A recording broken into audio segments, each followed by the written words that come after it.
आज ना कोई मुसलमान खतरे में है, ना कोई हिंदू खतरे में है, ना कोई और चीज खतरे में है।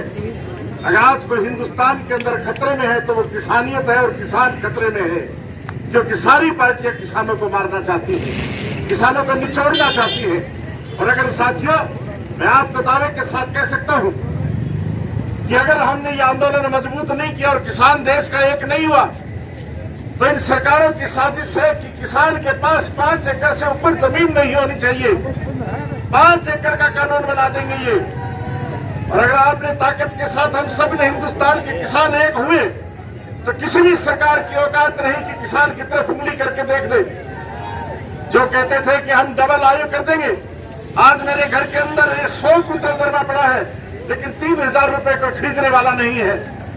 दिल्ली में बैठे लोग कहते हैं कि किसान तो मजबस्ती से आ रहे हैं।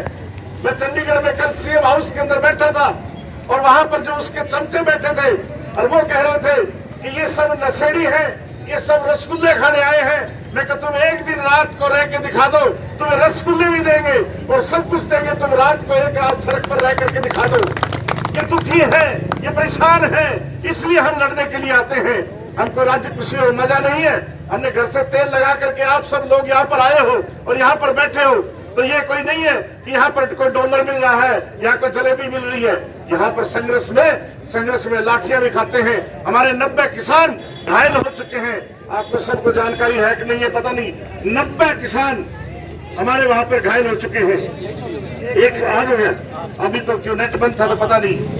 तो इसलिए साथियों, आप आए हो, आपको बहुत बहुत मुबारकबाद और आप जमे रहो और आप ही अग्रणी हो।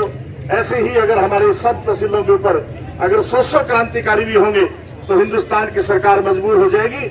आज पहली बार हिंदुस्तान के अंदर ऐसा लगता है कि वहां पर युद्ध देख के लगता है कि हिंदुस्तान और पाकिस्तान का युद्ध है। बीजेपी की रैली हो, कांग्रेस की रैली हो, आप आदमी पार्टी की रैली हो, दिल्ली में धूम धड़ाके हम लाल किला और इंडिया गेट तक जाते हैं और सरकार हमें परमिशन देती है, पुलिस साथ को चलती है। और हिंदुस्तान का जब किसान जाने की दिल्ली बात करता है तो हमारा रास्ता रोक दिया जाता है। ये कौन सा लोकतंत्र है? लोकतंत्र तो ये होना चाहिए जब हिंदुस्तान का किसान जब दिल्ली की अपनी राजधानी में जाए तो सरकारों को स्वागत करना चाहिए कि मेरे देश का अन्नदाता आया है। और आज ऐसा हालत बना दिए, ऐसा हालात बना दिया जैसे पाकिस्तान का जंग चल रहा है, गोले फेंके जाते हैं।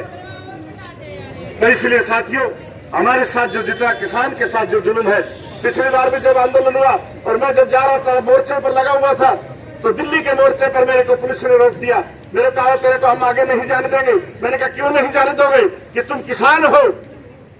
मेरे को कहा कि तू किसान है। लेकिन तेरे को कैसे पता किसान हूं? तो किसान का तूने स्टिकर लगा रखा है, इसलिए किसान को दिल्ली में परमिशन नहीं। मेरी जबरदस्त लड़ाई हुई। लड़ाई के बाद मैंने कहा पुलिस वालों को कि तेरी मां के पैदा हुए तो रोक के दिखा दो, हम डरते नहीं है, डरते नहीं है। और मैं तो चला गया।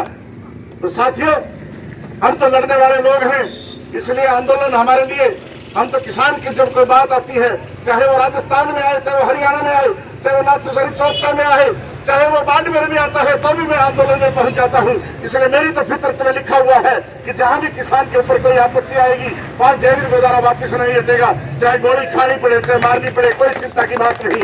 इसलिए बुजुर्गों, नौजवान साथियों, आपका बहुत बहुत धन्यवाद। आपने मुझे समय दिया और आपके साथ बैठने का मुझे सौभाग्य मिला। जय हिंद, जय मध्य प्रदेश।